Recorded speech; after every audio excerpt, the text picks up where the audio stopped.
Israel escuchó los versículos que Esdras les leía y estaban muy impactados mientras escuchaban la palabra. Levantaban sus manos y decían, amén, amén. Inclinaban sus cabezas hacia el suelo y adoraban a Dios. Esta es una verdadera adoración. Cuando escuchamos la palabra, la adoración brota del interior. Cuando escuchamos la palabra, nuestro cuerpo comienza a temblar. El cambio ocurre en nuestro interior. Inclinaban sus cabezas hasta el suelo. Sus frentes estaban en el suelo y comenzaron a adorar verdaderamente. La mayor parte de nuestra adoración puede que no sea considerada como adoración. No venimos cuando hace frío o cuando llueve mucho. No venimos cuando tenemos hambre. Tuve una experiencia bastante interesante en el pasado. Sucedió cuando trabajaba como asistente de pastor en la iglesia. Fui a casa, vi todo a mi alrededor, pero no había nada para comer. Era domingo, así que tenía que descansar un poco y luego regresar a la iglesia. Un miembro joven adulto me fue a visitar en ese tiempo. Pastor, me gustaría hablar con usted sobre algo. Pero mis pensamientos mundanos decían, no tengo comida para ofrecer. ¿Cómo los voy a recibir ahí? Hice algo tonto. Reunámonos la próxima semana. Así que le dije que se fuera. Pero él se suicidó un día después de eso. Él tenía un serio problema y por eso se me acercó. Pero me negué a recibirlo. Solo porque no podía ofrecerle mi hospitalidad. Todavía me siento culpable por eso. Fue mi error.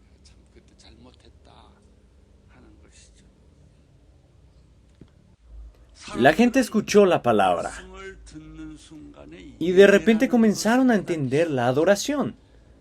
Cuando entendieron la adoración, comenzaron a arrodillarse. Sus rostros estaban en el suelo y decían, amén, amén.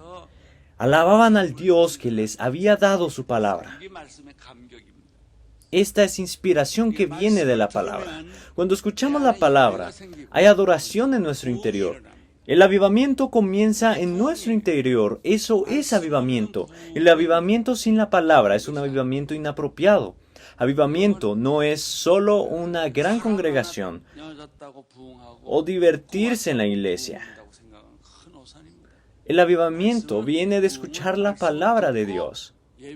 Al entender qué es la adoración y luego, al arrepentirse delante de Dios, ellos comenzaron a llorar.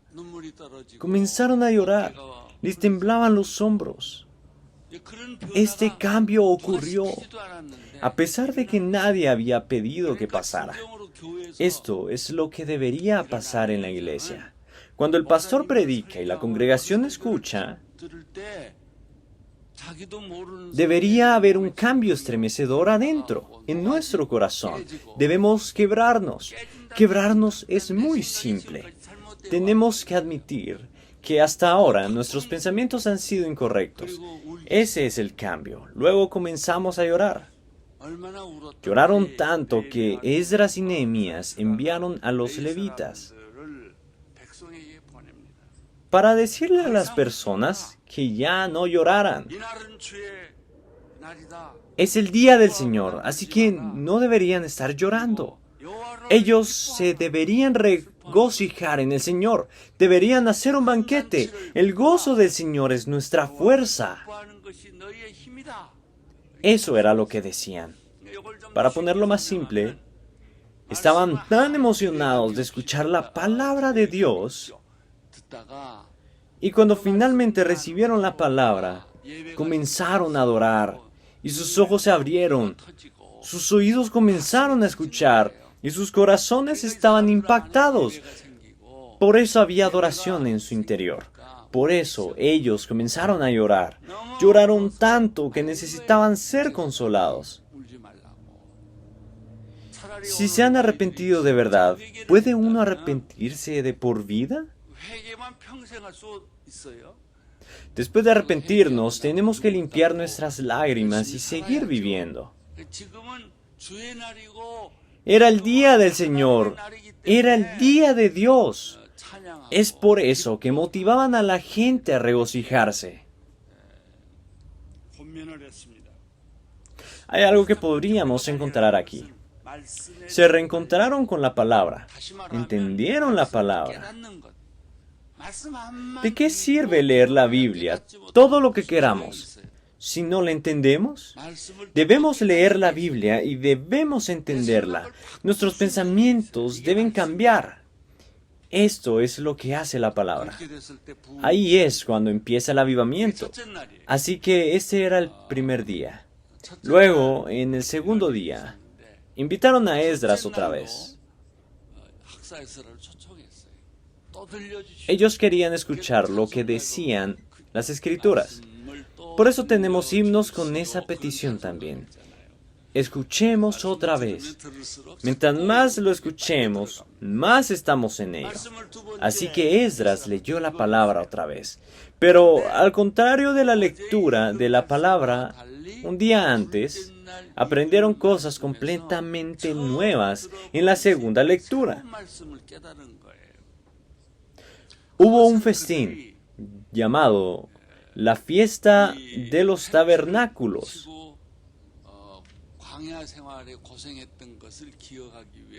En memoria de sus sufrimientos en el desierto.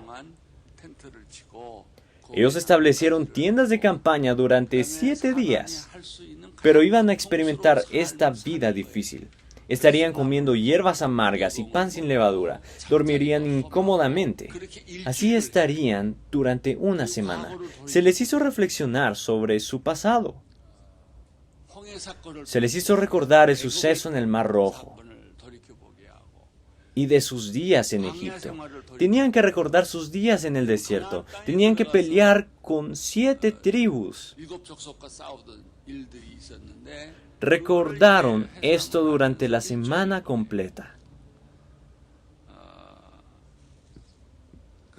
Sin embargo, la fiesta de los tabernáculos que celebraban no era celebrada de esta manera. Era muy cómodo. Después de eso no había dolores de espalda o de piernas. Fue una celebración fácil, sin esfuerzo, sin hambre. Encontraron que había una gran diferencia entre la forma en la que celebraron y enseñaban las Escrituras. Hicieron los tabernáculos de la manera en la que se enseñaban las Escrituras. Se dieron cuenta que la manera en la que estaban celebrando estaba mal. Su adoración estaba mal. Querían ofrecer una verdadera adoración. Llamaron a todos y comenzaron a celebrar la fiesta de los tabernáculos. Primero cambiaron el templo, o al menos la mayoría. En Nehemías 8:18 dice: "Y leyó Esdras en el libro de la ley de Dios cada día, desde el primer día hasta el último. E hicieron la fiesta solemne por 7 días, y el 8º día fue de solemne asamblea según el rito". Probablemente no establecieron las tiendas de campaña en carreteras pobladas. Tal vez lo construyeron a un lado o detrás de las casas. Comenzaron a arreglar esto, levantaron tabernáculos dentro del templo, incluso. Los construyeron en las canchas, también encima de las murallas. Ellos lograron separar las fiestas como se les instruyó.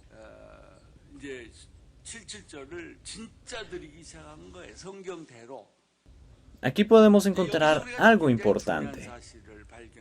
Hay cosas que se ven similares, pero son diferentes. Muchos cristianos parecen cristianos, pero no lo son. Se ven similares, con apariencia similar. Por fuera, son lo mismo. Es como usar un maquillaje cristiano. Cuando se lo quitan, son falsos cristianos. No mantienen la palabra de Dios, no siguen la ley. Aunque ellos pueden engañar ante los ojos del hombre, no pueden engañar ante los ojos de Dios. Debemos reformar la adoración formal y tradicional. Debemos adorar en espíritu y verdad.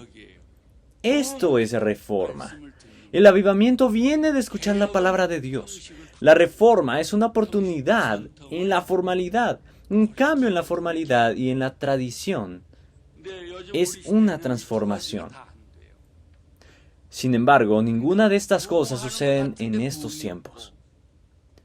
Por eso creemos que hay un avivamiento, pero no vemos el avivamiento. Creemos que hay una reforma, pero no hay nada que reformar. Martín Lutero comenzó con la reforma protestante. Este acto cambió la mente de las personas acerca de la religión. Con sus 95 tesis, él mencionó a personas de la Biblia. El alegato de Martín Lutero en la Reforma fue el siguiente: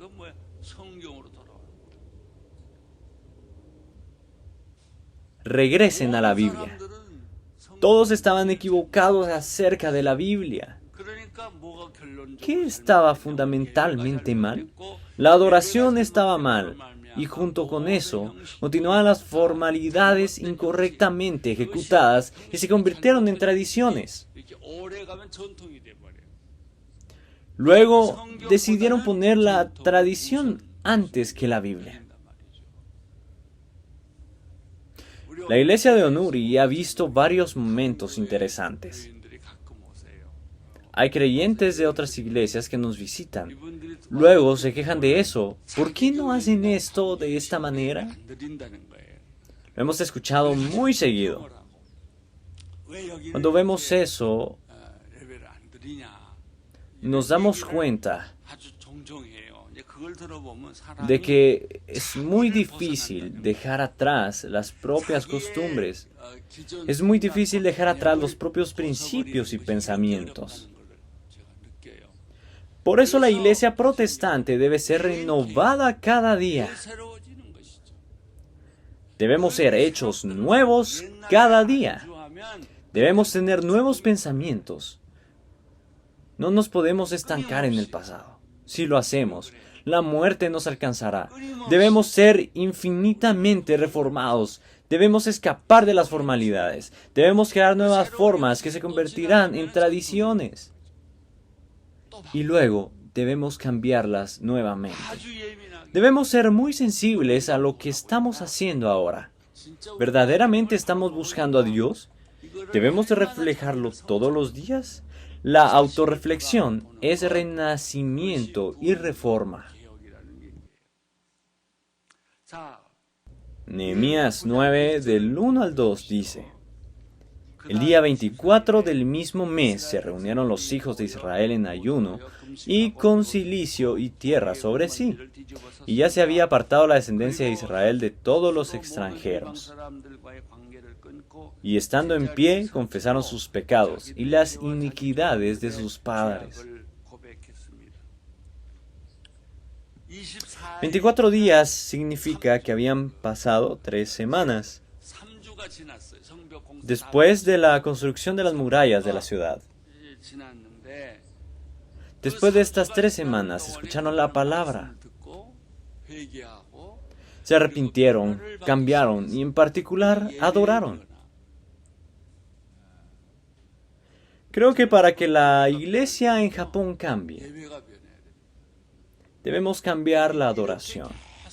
No podemos continuar adorando en esta forma tradicional. Entonces, no hay forma de escapar a ninguna parte.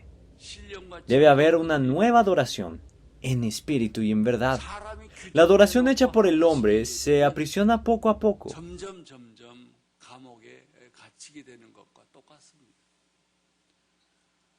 Haciendo crecer iglesias en Seúl, genera nuevas maneras de adorar. Están luchando por encontrar nuevas maneras de adorar.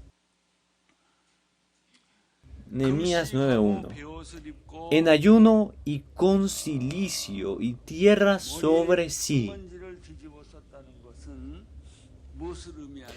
Esto significa que se estaban arrepintiendo. Estos son signos de arrepentimiento. El ayuno, cilicio, tierra, tienen arrepentimiento. Luego, vemos que sigue el verdadero arrepentimiento. Nehemías 9:2 dice, y ya se había apartado la descendencia de Israel de todos los extranjeros. Habían vivido en el mundo de la misma manera. Ahora se estaban arrepintiendo de eso. ¿Saben qué tan mundanas son nuestras vidas también? Nuestros hijos son incluso peor. Usted sabe que tenemos la escuela dominical 1 hora cada domingo y todos están recibiendo educación secular durante la semana. ¿Quién ganará esta pelea? Si los padres no le ayudan a los hijos, serán afectados por los juegos, internet y todo lo demás.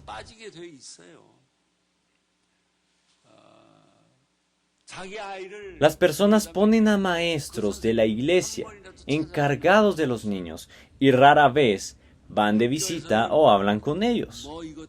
Los padres que empacan regalos y muchas otras cosas a los niños para agradar a los maestros. Pero eso no lo vemos en nuestra iglesia.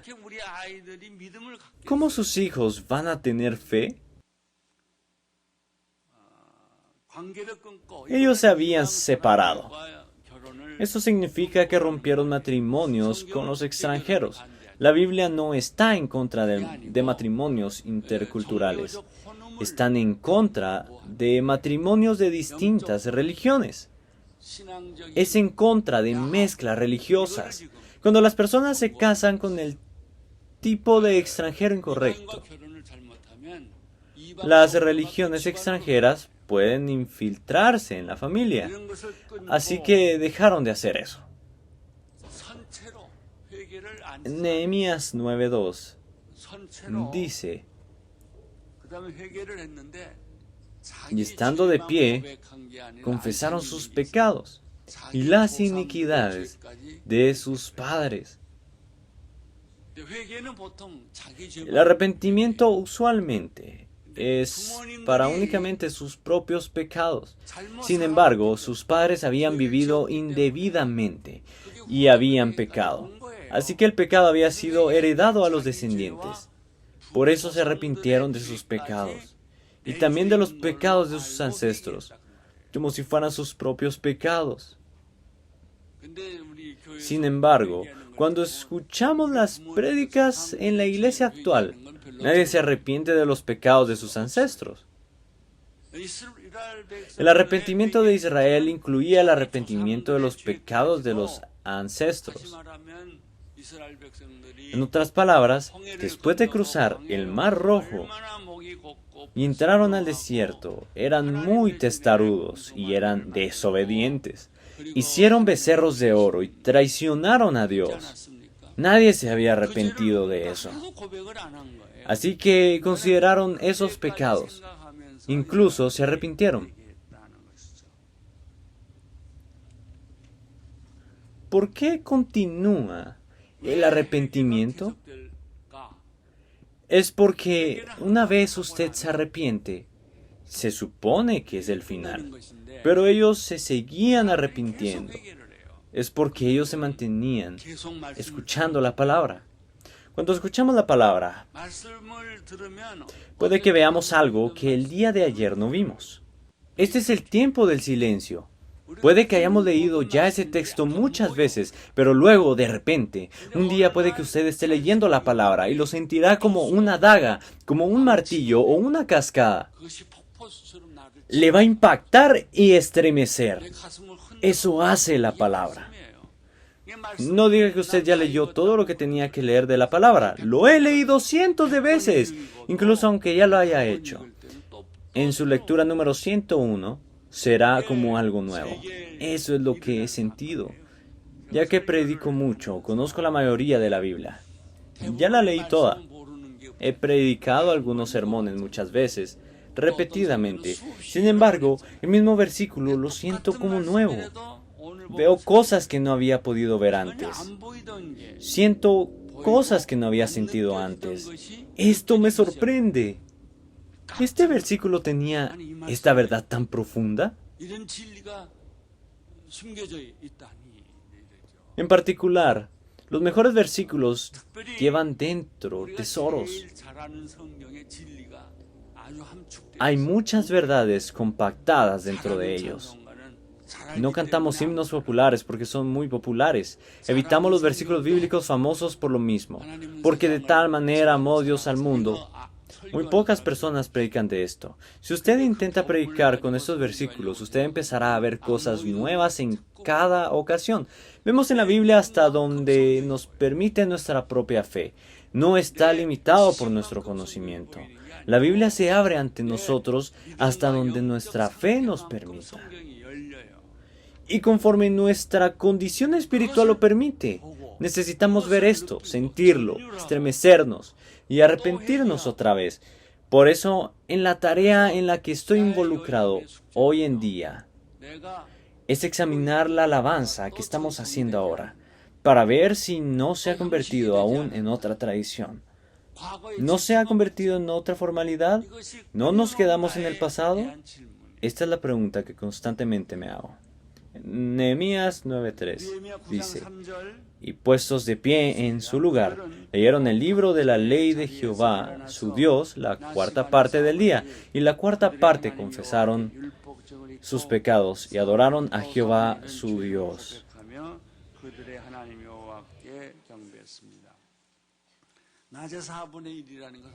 La cuarta parte del día significa como 3 horas. Leyeron la Biblia por 3 horas. Después de leer la Biblia hay más cosas por las cuales arrepentirse. En el pasado puede que no hayamos pensado en eso como pecado, pero nos daremos cuenta que sí lo son. Puede que pensemos que hemos vivido de una manera correcta, pero al leer la Biblia veremos que hemos llevado una vida incorrecta. Se arrepintieron de sus pecados, adoraron y alabaron.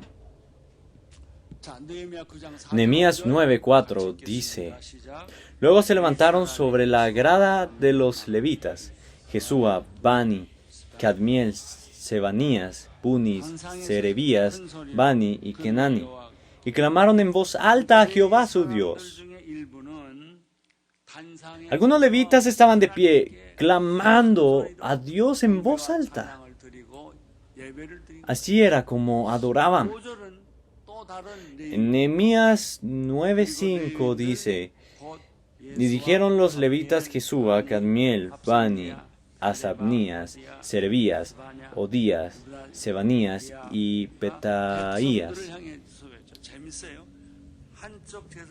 Esto está interesante. Algunos levitas clamaban a Dios en voz alta y otros estaban llorando con otras personas. En Nehemías 9:5 dice: levantaos, bendecid a Jehová vuestro Dios desde la eternidad hasta la eternidad. Y bendígase el nombre tuyo, glorioso y alto, sobre toda bendición y alabanza. Le enseñaron esto a la gente cuando les dijeron: levantaos, bendecid a Jehová vuestro Dios. En otras palabras, esto significa que cuando leemos la palabra, pensamos en pecados que ni siquiera sabíamos, y luego, una vez entendemos, nos arrepentimos de eso. Cuando pensamos que estamos listos y leemos nuevamente la Biblia, vemos que hay otras cosas de las cuales no nos hemos arrepentido. Así es como se repite la palabra y el arrepentimiento. ¿Qué pasa después? Empieza nuestra confesión de fe. Nehemías 9:6 al 8 dice: tú solo eres Jehová, tú hiciste los cielos y los cielos de los cielos, con todo su ejército, la tierra y todo lo que está en ella, los mares y todo lo que hay en ello, y tú vivificas todas estas cosas, y los ejércitos de los cielos te adoran. Tú eres, oh Jehová, el Dios que escogiste a Abraham y lo sacaste de Ur de los Caldeos, y le pusiste el nombre Abraham, y hallaste fiel su corazón delante de ti, e hiciste pacto con él para darle la tierra del Cananeo, del Eteo, del Amorreo, del Fereceo, del Jebuseo y del Gergeseo, para darla a su descendencia y cumpliste tu palabra porque eres justo. Dios no ha fallado de mantener sus promesas. Nehemías 9:6 dice de la siguiente manera: Tú solo eres Jehová, tú hiciste los cielos y los cielos de los cielos, con todo su ejército, la tierra y todo lo que está en ella, los mares y todo lo que hay en ellos. Y tú vivificas todas estas cosas y los ejércitos de los cielos te adoran. Esta es la confesión de fe. Lo interesante es que sabemos que Dios creó el universo. Y vean la descripción que se hace de los cielos. Los escritores de la Biblia tuvieron pensamientos tan profundos del espacio. Habían visto cosas que la ciencia moderna no ha visto aún. Tú hiciste los cielos que nosotros vemos. A veces está lluvioso, otras veces nublado, a veces sale el sol. Pero aquí dice que existen los cielos de los cielos. Cielo no está en singular. Hay cielos de los cielos. Está más allá de nuestra imaginación. También está el ejército. Este es el punto de vista que el escritor tuvo. Es realmente increíble. Con todo su ejército, la tierra y todo lo que está en ella. Dios hizo todas estas cosas. El autor lo está confesando. Normalmente la gente solo puede hablar de las cosas que ve. Pero este escritor lo reporta de esta manera: que hay cielos de los cielos. Ustedes saben que hay galaxias, millones de ellas. Estos son los ejércitos. Hay millones de grupos de galaxias también.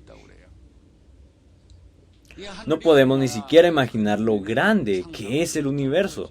Todas estas cosas provienen de Dios.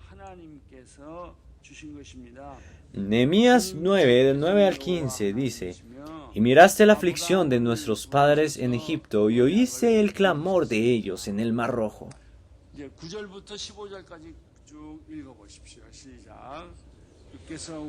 E hiciste señales y maravillas contra Faraón, contra todos sus siervos y contra todo el pueblo de su tierra, porque sabías que habían procedido con soberbia contra ellos, y te hiciste nombre grande, como en este día. Dividiste el mar delante de ellos, y pasaron por medio de él en seco. Y a sus perseguidores echaste en las profundidades, como una piedra en profundas aguas. Con columna de nube los guiaste de día y con columna de fuego de noche para alumbrarles el camino por donde habían de ir. Y sobre el monte de Sinaí descendiste y hablaste con ellos desde el cielo y les diste juicios rectos, leyes verdaderas y estatutos y mandamientos buenos. Y les ordenaste el día de reposo santo para ti. Y por mano de Moisés, tu siervo, les prescribiste mandamientos, estatutos y la ley. Les diste pan del cielo en su hambre, y en su sed les sacaste aguas de la peña. Y les dijiste que entrasen a poseer la tierra, por la cual alzaste tu mano y juraste que se las darías. Esta es una historia que ustedes conocen muy bien. Todos sabemos esto. Eso es lo que sucedió en el pasado. Se nos hace reflexionar sobre todo esto. Por eso algunos dicen que nuestro futuro es nuestro pasado. Cuando pensamos en el futuro, sentimos que estamos en un precipicio. No podemos ver nada. Todo está oscuro. Pero cuando reflexionamos en nuestro pasado, Dios nos ha salvado cuando estábamos al borde de la muerte. Nos dio esperanza en medio de la desesperación. Nos ha librado de maldiciones, pobreza y persecución. Este pasado es el mismo que continuará en el futuro. Nuestro futuro no es invisible.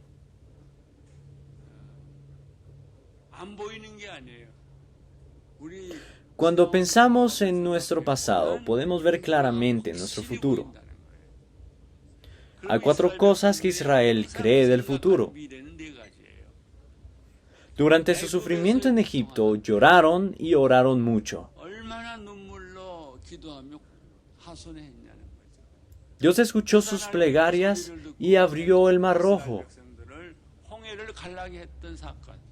El faraón estaba en contra de la orden de Dios. Así que Dios envió las 10 plagas y los libró.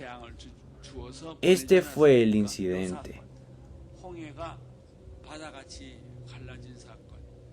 El Mar Rojo se abrió. La teología moderna dice que no existió el Mar Rojo. Dice que solo estaba el mar de juncos. Luego, un estudiante levantó su mano y preguntó, entonces, ¿cómo los egipcios llegaron a ahogarse entre los juncos?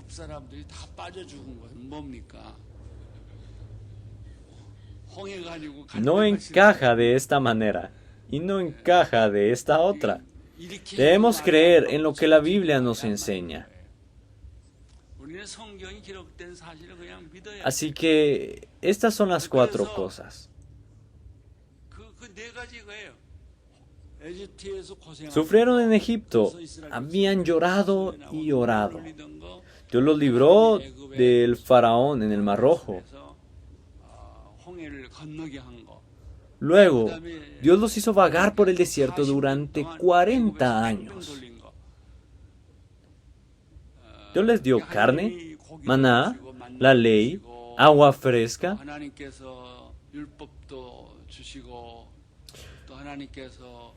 Los guió con una columna de nubes y fuego.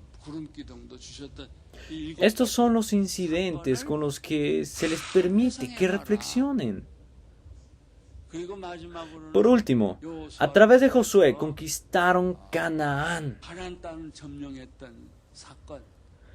Se les pide que reflexionen en eso. Dios es el mismo ayer, hoy y por siempre. Él es un Dios fiel. Aunque ellos no pueden ver el futuro, ya está hecho. No dude. Es por eso que la Biblia sigue mencionando los días en Egipto. La separación del Mar Rojo, el sufrimiento en el desierto y la entrada a la tierra prometida, Canaán.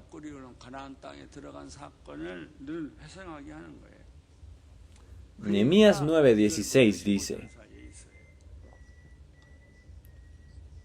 mas ellos y nuestros padres fueron soberbios y endurecieron su cerviz y no escucharon tus mandamientos. Sí, Dios había hecho todas estas cosas para ellos. Sus ancestros habían visto estos milagros, pero no los habían creído. Querían regresar a Egipto e hicieron becerros de oro, pero en cada oportunidad se quejaban y lloriqueaban. Estaban teniendo otros pensamientos. Dios los bendijo mucho, pero siguieron desviándose y haciendo otras cosas. Algo que comieron no les sentó bien. Seguían diciendo cosas extrañas y eso llevó a Dios a enojarse. En el desierto, solamente toma 2 semanas llegar a Israel. Pero se les impidió ir allí durante 40 años. ¿Cómo Dios hizo eso? La columna de nube tenía que moverse para que ellos pudieran ir, pero la columna no iría en esa dirección. Era una tarea muy simple, pero tuvieron que hacerla de la manera difícil. Toda la primera generación no pudo entrar a Canaán. Fallaron en obedecer y fallaron en entrar.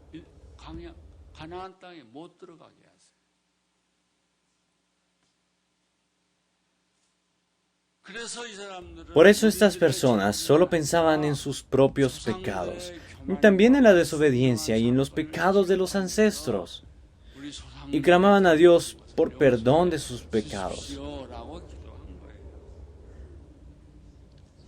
Nehemías 9:17 dice: no quisieron oír, ni se acordaron de tus maravillas que habías hecho con ellos.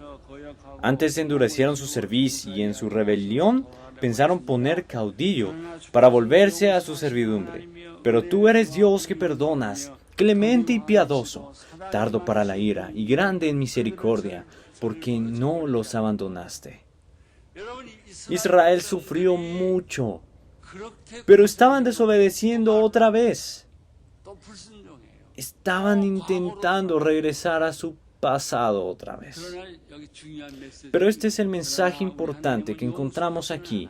Pero tú eres Dios que perdonas, clemente y piadoso, tardo para la ira y grande en misericordia, porque no los abandonaste. Nehemías 9:18 dice: además, cuando hicieron para sí becerro de fundición y dijeron: este es tu Dios que te hizo subir de Egipto, y cometieron grandes abominaciones.